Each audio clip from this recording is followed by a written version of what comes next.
तौ शङ्खकपालभूषितकरौ मालास्ति मालाधरौ देवो द्वारवतीमशाननिलयौ नागारिको वाहनौ धृत्रक्षो बलिदक्षयज्ञमथनौ श्रीशैलजावल्लभौ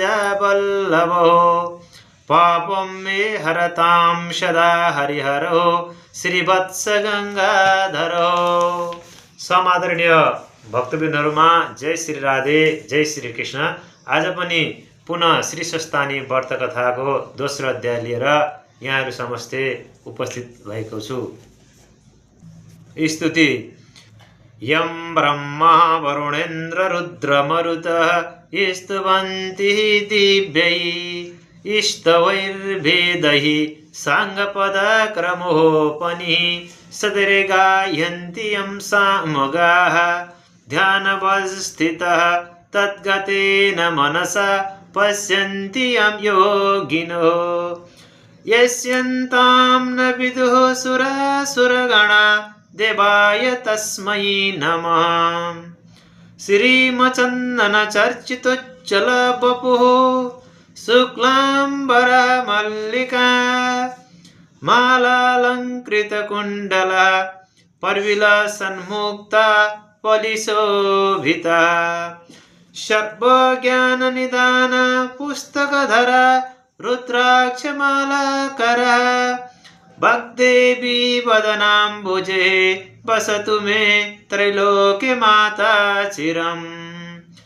मूकं करोति वाचलं पङ्गुं लङ्घयते गिरिं यत्कृपातमहं वन्दे परमानन्दमाधवम्। नमो भगवते तस्मै व्यासायमिततेजसे यस्य प्रसादात् पक्ष्यामि नारायणकथामिमाम्। नारायणं नमस्कृत्य नरं चैव नरोत्तमं देवीं सरस्वतीं व्यासं ततो जयमुदीरयेत्। हिजो प्रथम अध्यायमा सृष्टि वर्णनको बारेमा चर्चा गरियो। आज द्वितीय अध्याय। हे मुने, अघि यो संसार जलमय छँदा विष्णु भगवानका नाभिबाट सहस्रदल कमल उत्पन्न भयो। त्यो कमलमा बसी ब्रह्मा सृष्टि गर्ने विचार गर्दै थिए। त्यही अवसरमा विष्णु भगवानको काने गुजीबाट अत्यन्त पराक्रमी मधु कैटभ नामका दुई वीर उत्पन्न भए। ती दैत्यले जलमय संसारमा कहाँ के छ भनी घुम्दा ब्रह्मा बसेको स्थानमा पुगी कमलको डाँठ समातेर माथि गई हेर्दा ब्रह्माजीलाई देखेर उनलाई खसाल्न तयार भए। त्यो देखेर डराएका ब्रह्माले योगमायाको आराधना गरे। योगमाया प्रकट भएपछि ब्रह्माले हे ईश्वरी, विष्णुलाई जागा गराइदिनुहोस् भनेर उनले ब्रह्माको कष्ट बुझी विष्णु भगवानलाई जागा गराइदिन्। भगवान जागा भएर हेर्दा ती मधु कैटभलाई देखि तत्काल युद्ध गर्न अघि सरे। दिव्य 5000 वर्षसम्म जलमा युद्ध भयो, तर हारजित हुन सकेन। अनि विष्णुले हे दानव हो, तिमीहरू पराक्रमी रहेछौ, म प्रसन्न भएँ। इच्छा भएको वर माग भन्दा अहङ्कारी मधु कैटभले भने, हे विष्णु, यस युद्धमा हाम्रो जित भयो, तिमी हार्नेले के दिन सक्छौ? बरु तिमीलाई इच्छा लागेको वर हामीसँग माग। दैत्यहरूको यस्तो अभिमानपूर्ण कुरा सुनि विष्णुले भन्नुभयो, पहिले वाचा गर अनि म वर माग्दछु। अनि दानवले तिमीले जे मागे पनि अवश्य दिनेछौ भन्ने वाचा गरेपछि विष्णु भगवानले अरू वर के मागु हो? तिमी दुवैलाई म मार्दछु, मेरा हातबाट मर भनेको सुनि मधु कैटभले भने, हे विष्णु, तिमी छलिरहेछौ। कपट गरेर वर माग्यो, बाचा हारेको हुनाले हामी दिन्छौँ। अब के गर्ने भनी विचार गर्दा सारा संसार जलमय देखी भने, हे विष्णु हामीलाई जल नभएको स्थानमा मार। दैत्यका त्यस्ता कुरा सुनि विष्णुले आफ्नो काखमा राखेर सजिलैसित दुवैलाई मारे। तिनै दैत्यको बोसो शीतकालमा तुषारोले पानी जमे झैं समुद्रको जलमा जमेर पृथ्वी भइन्। मासुले पर्वत र हाटले पत्थर भयो। त्यो देखेर ब्रह्माले संसार सृष्टि गर्न भनी पहिले 14 भुवन सृष्टि गरे। ती 14 भुवन कुन कुन भने, भूर्लोक, भूवर्लोक, स्वर्लोक, महरलोक, जनलोक, तपलोक, सत्यलोक। यी माथिका रह अतल, वितल, सुतल, तलातल, महातल, रसातल, पातल, यति तलका जम्मा 14 भुवन र द्वीप सृष्टि गरे। कुन कुन भने, पहिलो जम्बूद्वीप, प्लक्षद्वीप, सालमली द्वीप, कुशद्वीप, क्रौंचद्वीप, शाकद्वीप, पुष्करद्वीप। त्यसपछि 7 समुद्र सृष्टि गरे। पहिलो क्षारोत समुद्र, सुरोत समुद्र, इक्षुरसोत समुद्र, घृतोत समुद्र, दधिमण्डोत समुद्र, क्षीरोत समुद्र र 7औं शुद्धोत समुद्र। जम्बूद्वीप क्षारोत समुद्रले बेष्टित छ, त्यहाँ अग्निद्र राजा राज्य गर्दछन्। प्लक्षद्वीप इक्षुरसोत समुद्रले बेष्टित छ, त्यहाँ इदमज्युह राजा राज्य गर्दछन्। सालमली द्वीप सुरोत समुद्रले बेष्टित छ, त्यहाँ यज्ञबाहु राजा गर्दछन्। कुशद्वीप घृतोत समुद्रले बेष्टित छ, त्यहाँ हिरण्यरेता राजा छन्। क्रौंचद्वीप क्षीरोत समुद्रले बेरिएको छ, त्यहाँ धृतपृष्ठ राजा छन्। शाकद्वीप दधि मण्डोत समुद्रले बेरिएको छ, त्यहाँ मेधातिथि राजा राज्य गर्दछन्। पुष्करद्वीप शुद्धोत समुद्रले बेष्टित छ, त्यहाँ वितिहोत्र राजा राज्य गर्दछन्। जम्बूद्वीपको विस्तार 4 लाख कोश छ, यसको आकार कमलगट्टा जस्तै छ। यसमा 9,9 हजार योजनका 9 खण्ड छन्। यस प्रकार सृष्टि गरिसकी अष्टपर्वत सृष्टि गरे। कुन कुन हुन् भने, सुमेरु पर्वत, गन्धमादन पर्वत, कैलाश पर्वत, हिमालय पर्वत, त्रिकुट पर्वत, चित्रकूट पर्वत, चन्द्रान्तक पर्वत, चन्द्रकूट पर्वत। त्यसपछि प्राणी सृष्टि गरौँ भनेर महादेवको तपस्या गरे। दिव्य 12,000 वर्ष कठोर तपस्या गरेपछि महादेव प्रकट भएर, ब्राह्मण तिम्रो तपस्याले म प्रसन्न भएँ, वर माग भन्ने आज्ञा भएको सुनि ब्रह्माले अनेक उपचार लिए। शिवको पूजा गरी स्तुति गर्न लागे। हे ईश्वर, आफैले अनेक ब्रह्माण्डको रचना गरी आफ्नै मायामा भुलिरहेका यस्ता हजुरलाई कोटि कोटि नमस्कार। एक मूर्तिबाट 3 मूर्ति ब्रह्मा विष्णु शिव भइरहेका यस्ता हजुरलाई कोटि कोटि नमस्कार। हे ईश्वर, हजुरको महिमा वर्णन गर्न शेष र शारदाले पनि नसकेको म कसरी समर्थ हुनेछु। हजुरको कृपाले द्वीप समुद्र पर्वत सृष्टि गरे, अब प्राणी सृष्टि गर्न सकूँ, यही वर दिनुहोस् भनी बिन्ती गरे। ब्रह्माजीको प्रार्थना र आग्रह बुझी महादेवले आज्ञा भयो, ब्राह्मण तिमी प्राणी सृष्टि गर्न सक भनी वरदान दिनुभयो। अनि ब्रह्माले महादेवलाई दण्डवत गरी प्राणी सृष्टि गर्न सुमेरु पर्वतमा गए। पहिले शिवलोक, विष्णुलोक, ब्रह्मालोक, उमालोक, स्कन्दलोक र अरू अनेक लोक सृष्टि गरे। तिनमा सबभन्दा माथि सत्यलोक सृष्टि गरे। अनि सुमेरु पर्वतको पूर्व दिशामा अमरावती, आग्नेय कोणमा शुद्धावती, दक्षिण दिशामा यमपुरी, नैऋत्य कोणमा कृष्णावती, पश्चिम दिशामा श्रद्धावती, ईशान कोणमा यशोवती, नामका पुरीहरू रचना गरे। त्यसपछि स्थावर जङ्गम सृष्टि गरे अनि प्राणी सृष्टि गर्ने इच्छा भयो र मनले चिताउन साथ कश्यप प्रभृति 100 ऋषि सृष्टि भए। त्यति सुनेर अगस्त्य मुनिले सोधे, हे कुमारजी, हजुरको वचन रूपी अमृत मेरो कान रूपी जिब्रोले बार बार पिउन माग्दैछ। अब देव दानव पशु पंक्षी मनुष्य कसरी सृष्टि भए त्यो सुन्ने इच्छा छ। मुनिको इच्छा जानेर कुमारजी आज्ञा गर्नुहुन्छ।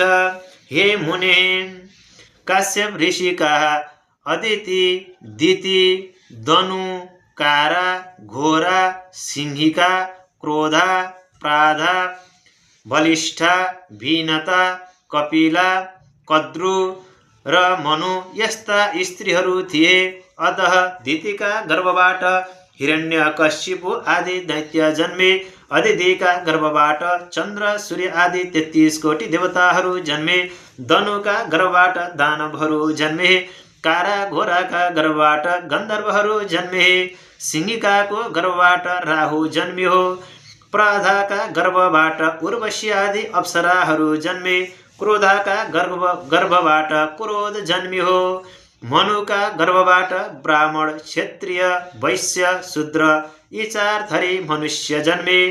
बलिष्ठा र विनताका गर्भबाट अरुण, गरुड, सम्पाति, मयूर, कोकिल, चखेवा, जीवनजीव, मुनिया, धोबिनी, राजहंस आदि पंक्षीहरू जन्मे। कपिलाका गर्भबाट कामधेनु, सिंह, शार्दूल, बाघ, हात्ती, घोडा, मृग, जरायो, गैंडा, खरायो आदि पशुहरू जन्मे। कद्रुका गर्भबाट शेषनाग, अनन्तनाग, पद्मानाग, वासुकी नाग, कुलिक नाग, कर्कोटक नाग, तक्षक नाग, शंख नाग आदि अष्टनागहरू जन्मे। यसरी देवता, ऋषि, यक्ष, गन्धर्व, किन्नर, अप्सरा, नाग, मनुष्य, पशु पंक्षीहरू सृष्टि भएको देखि ब्रह्माले तिनीहरूलाई खाने आहारा धान, जौ, तिल आदि अनेक तरहका अन्न र फलमूल सृष्टि गरे। हे मुने, यो मैले अत्यन्त संक्षेपमा भने। अरू अब के सुन्ने इच्छा छ भन। भन्दा अगस्त्य मुनि भन्दछन्, हे कुमार, कुन कुन भुवनमा कुन कुन देवता छन् र दिक्पाल कसरी भए त्यो सुन्ने इच्छा छ। त्यति सुनि कुमारजी आज्ञा गर्नुहुन्छ। हे मुने, कैलाश भुवनमा महादेव हुनुहुन्छ। वैकुण्ठ भुवनमा विष्णु भगवान छन्। सत्य भुवनमा ब्रह्मा छन्। उमा भुवनमा पार्वती छन्। स्कन्द भुवनमा म छु।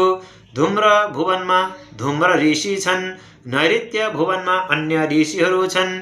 यति भुवनका कुरा कहे, अब दिक्पाल भएका कुरा भन्दछु। काश्यप ऋषिका छोरा इन्द्रले हिमालयमा गई धेरै कालसम्म कठोर तपस्या गरे।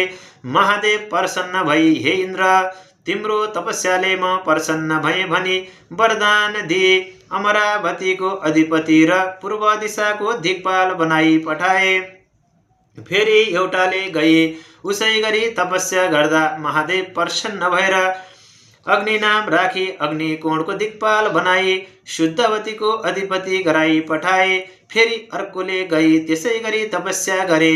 महादेव प्रसन्न भई यम नाम राखी दक्षिण दिशाको दिक्पाल बनाई यमपुरीको अधिपति गराई पठाए। फेरि एउटाले गई त्यसै गरी तपस्या गरे।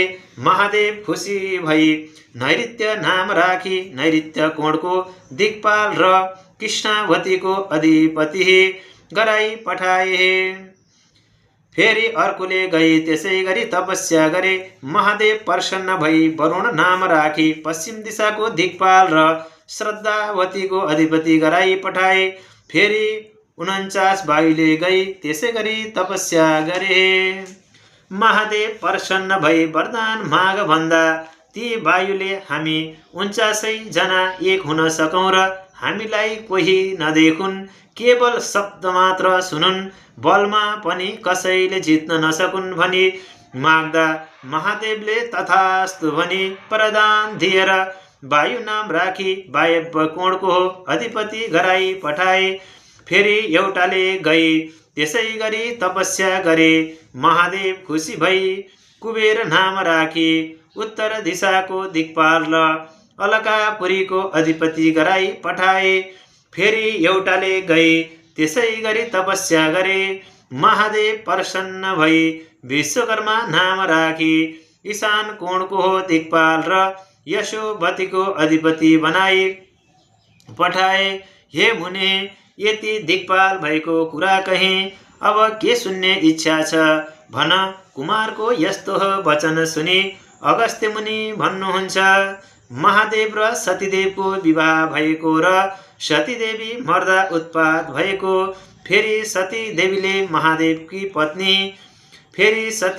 महादेवकी पत्नी कसरी भइन् र कस्तो कारण परेर उनको मृत्यु भयो, यो सबै विस्तारले आज्ञा होस्। मुनिको इच्छा जानी प्रसन्न भएका कुमारजीले यो कुरा तेस्रो अध्यायमा वर्णन गर्नेछु भन्नुभयो।